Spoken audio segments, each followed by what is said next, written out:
and good afternoon. I'd like to welcome and introduce Dr. Robert Murphy, Executive Director of the Havey Institute for Global Health and the John Philip Fair Professor of Infectious Diseases here at Northwestern Steinberg School of Medicine, who answers your COVID questions every Tuesday and Thursday here on the Havey Institute for Global Health's Facebook page.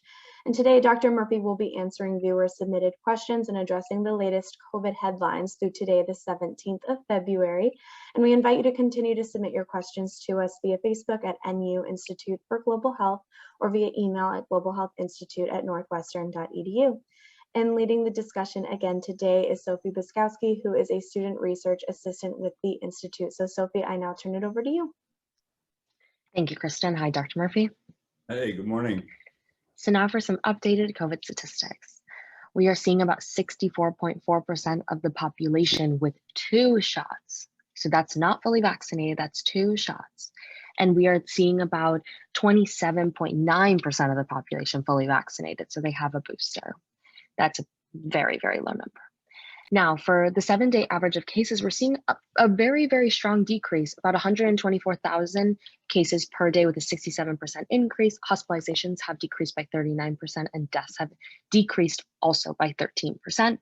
In Illinois, we are seeing also a huge drop in cases. Yesterday in Illinois, we saw 3,402 cases. Both the death rate and the hospitalization rate are both decreasing pretty heavily in Illinois, which is wonderful to hear. And the 7-day average is about 3,741 cases.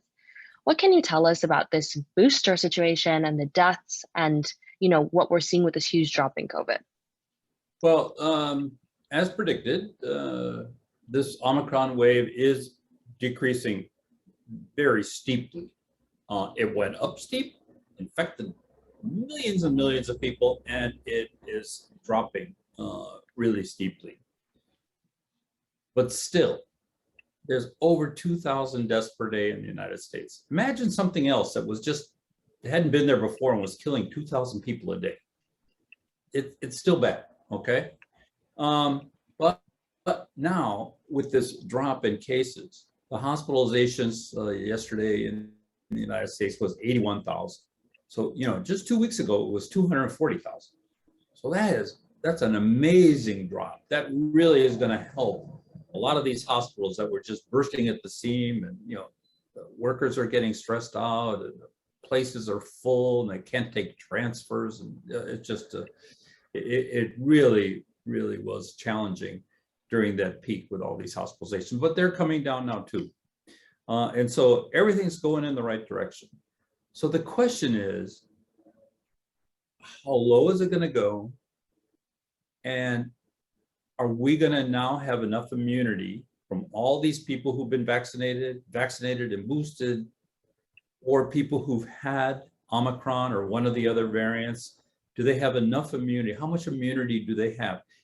Put all this together in a big package, and is the population really prepared for the next variant? With this much virus still floating around, there's going to be more variants, definitely. So, but they may not be as severe as Omicron. Who knows?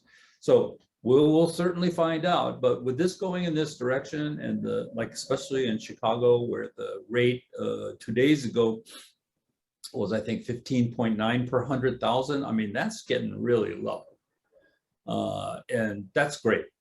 So good for Chicago. So the other places are also coming down now, but a little bit slower, because they didn't have as strict as mitigations as Chicago. So a lot of the big cities ended up doing better than some of the suburban and rural places. But anyway, it's kind of going down everywhere. So this is all just good news. It's expected, and things are going to loosen up. It's going to start very soon, looking like last June and July, when the case numbers really got down to a dull roar. And, hopefully it's going to stay that way. Yeah, let's hope. And now for a big and really positive COVID headline. Babies can get COVID protection from mothers vaccinated during pregnancy, the CDC has now said. What can you tell us about this really wonderful headline that came out? Yeah, no, it's great. We've known already, and it's been published and reported and scientifically studied, that women can safely take the vaccines at any time during their pregnancy. It works better if you take it earlier, but it will give you, it gives the women some benefit at any particular point. And there's been no problems with the women afterwards or with the babies. So that's all terrific. Now they're saying that if you look at these kids, the kids are also benefiting. You know, they pass the antibodies on to the mother and probably other parts of the immune protection also. And you look in the hospital, you know, everyone says, oh, hardly any kids go in the hospital, but there's more kids going in the hospital with COVID than with flu. And we worry about flu and we give kids flu vaccine. So it's, yeah, we got to put it into perspective. But if you look at all the kids that have been hospitalized, it's just like the adults. 84% were hospitalized, were from unvaccinated mothers. So the kid, you can't give kids vaccine yet, no, not under 5. So they're being protected by the vaccinated mothers. And so that's really great. So the mother takes it and also protects the baby. And just yet another reason to get vaccinated. Right. No, absolutely. And now for our second big COVID headline that's rather negative. The COVID-19 booster shot uptake is at an all-time low in the US, the CDC is now finding, the CNN is now finding. What can you tell us about, 27.9% of the population has the booster shot? What can you tell us about that?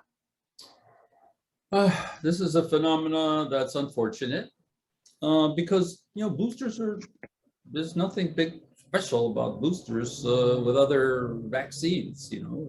We take it with pneumonia vaccine, we get a booster. This is really shouldn't even be called a booster. It should just be part of a 3-shot regimen. And then, who knows, that might be enough. We might not need a 4th shot, although in South Korea and in Israel, which are ahead of us in the whole vaccine game, started seeing more cases, and they have authorized a 4th shot in immunocompromised patients, and a loosely defined immunocompromised. Like I think in Israel, it's just like everybody over 60. But anyway, if you've gone to all the trouble to get the vaccine in the first place, if you want it to work 50% better, get the booster. Come on, you already did it twice, like you survived. Get another booster. It'll work 50% better. So it's up to the people to take it though. Yeah. Now for our third and last big headline, California leaves school mask mandate in place. A lot of places, Dr. Murphy, are saying that they're going to remove the mask mandate. Why is California leaving the mask mandate in place? Well, California got caught, with their pants down last fall. Even with all the stuff going on, they had a huge outbreak in the school in the fall. And, they learned their lesson. And it's a big school district.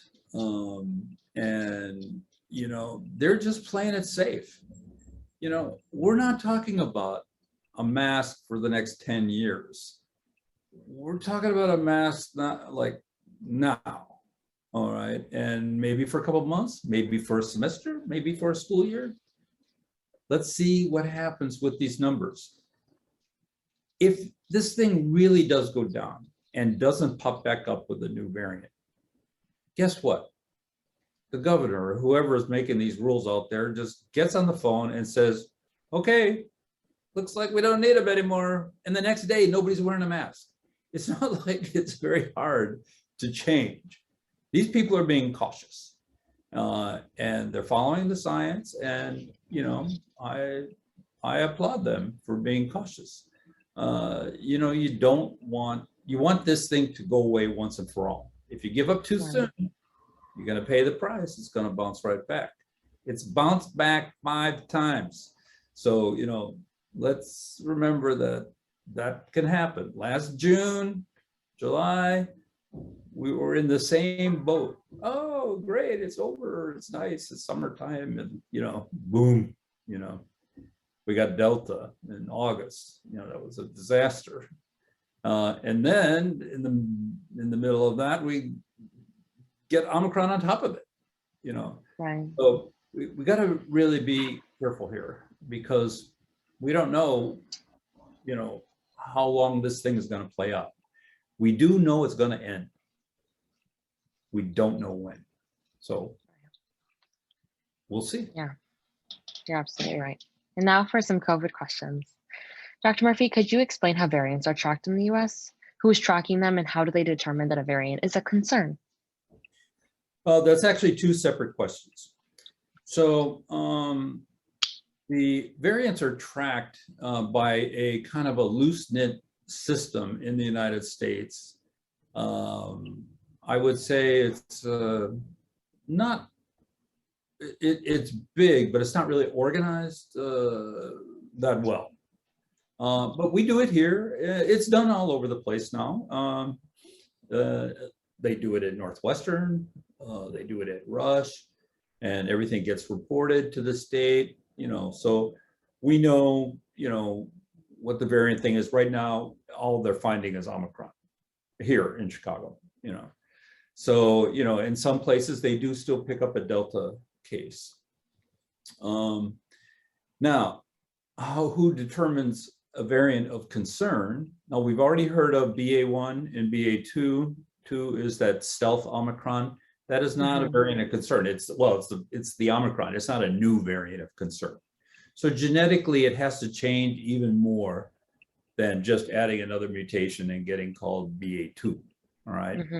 So this is done internationally, and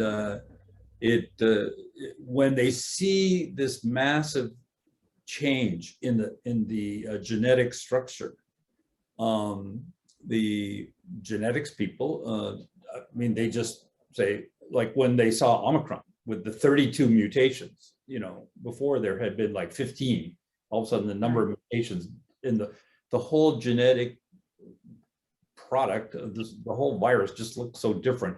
That became a variant of concern. So it's got to have these major changes that have some significance. So the significance really is, does it transmit faster, or does it cause more disease? Is it worse or a better disease? Like Omicron transmitted much faster, but it caused less severe disease. But because it transmitted so much faster, more people got sick and more people ended up in the hospital. Do you see how that works? So it's just it's a numbers game. So if the next one, it transmits even faster, it's got to beat Omicron. Omicron's here. So it has to transmit faster, but is it going to be even less nasty? Now, when the virus actually ends up with all these mutations, if it just keeps mutating, it might just mutate like where it can't even work anymore. That's also a possibility. And then it would become, less severe. So that's the story. So that's what happens with the variants. Now, the United Kingdom, Denmark, other countries, they have in place much more intense systems for monitoring variants. They've always done that. But anyway, the United States does a lot, but it's not as organized. Right. No, completely. And now for our second COVID questions. Since vaccinated individuals can still get COVID, granted it's a much lower, have there been any studies comparing the relative transmission rates by vaccinated versus unvaccinated individuals to other people? Yeah, there's been quite a few studies, and the less virus you have, the less you transmit to others. So it's just kind of a general thing. So the vaccinated people they can transmit, but they transmit less. They get less disease, and they get milder disease, and they have less virus. And so they transmit less. Wonderful. And now for our third COVID question. How accurate are the daily case numbers being reported? It seems like with all the home testing being done, now many positive cases are not being reported. I'm concerned that cities and states are relying heavily on these numbers that may not be accurate to lift mitigation. Yeah, this is this is an issue, because the only way that the tests are being reported is by the laboratories. When a certified laboratory test somebody and they're positive, they have to report it to the state or the city, in the case of Chicago. So they it's mandatory, and I think they have to report within 24 hours. So anyone tested at any of these testing sites, if it's a certified lab, okay. So the home tests, of course, are not, you're just doing it at home. And like there's not even a way to call in a positive test result.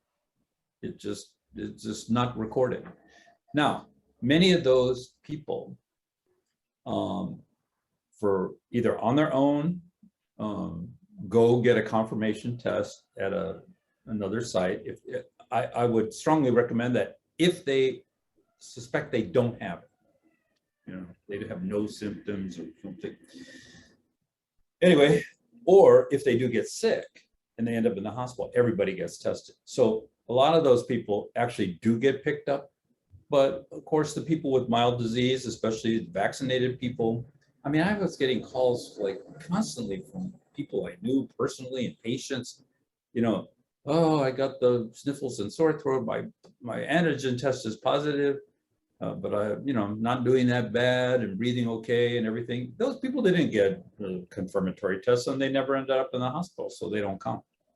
So, I'm sure it's a large number. So you got to take all these numbers now with a grain of salt. Right, no, absolutely. And now for Alaska. But the point is, follow the trends and follow the hospitalization and the death rate, because those are much more accurate. Much more accurate, yeah. Yeah, absolutely. Now for our fourth and last cover question.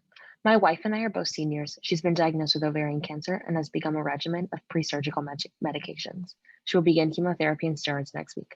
We both had our Pfizer boosters. Should I stop going to the gym? Can we still order food for delivery or pickup? And should we sleep in separate beds? Basically, Dr. Murphy, what should someone do when their husband or spouse is severely immunocompromised? This is a very common situation. People get sick. People end up on chemotherapy or steroids for whatever reason. So the good thing is that this person has responded. Has been vaccinated, and so has the vaccine response. Now with the chemo, that's going to suppress the immune system. That's going to put them more at risk. But I don't think that they have to sleep in separate bedrooms. I think the husband should maybe not go to the gym for a while she's having the chemotherapy. There's other things that the wife can do if she does get sick. She could try to get Evusheld, which is the intramuscular antibody injection after her chemotherapy, because it just gives you the antibodies. You don't have to, you're not making any antibodies, you just get them. Very difficult to get that. There's hardly any of it. Good luck. But there's also, if she does get sick, there's monoclonal antibodies that you just give, but you want to get these early. And then there's Paxlovid, which is the Pfizer drug, which also has to be given within 3 to 5 days of symptoms starting. That's an antiviral drug, and so that also can help. So there's some options there. I think the only thing I would do with the husband here is, I think you can order food for delivery and pickup. I don't think that's a big high risk. You can wear a mask, whenever people are going to throw their mask away pretty soon anyway. But, I think especially in Illinois, people are so used to people with masks. I think you're going to see a lot of people slipping a mask on now and then, especially if they have some symptoms or they're like this around a person who's immunocompromised. You want to protect that person. So, you may only have a mild case, but this person could have a really serious case. It could kill them. So, I think you're going to see a lot of people with masks, without masks, whatever. And so the only thing is the gyms, with all the grunting and everything and stuff, I think, it's a slightly increased risk, for him. And, he's also a senior. I think it's during this period with the chemotherapy and steroids, and, that's not going to go on forever. So, when she gets out of that cycle and feels better, they can loosen up these mitigations. That's wonderful. Well, thank you, Dr. Murphy. Those are all of our COVID questions for today. Great. Thank you and have a great day.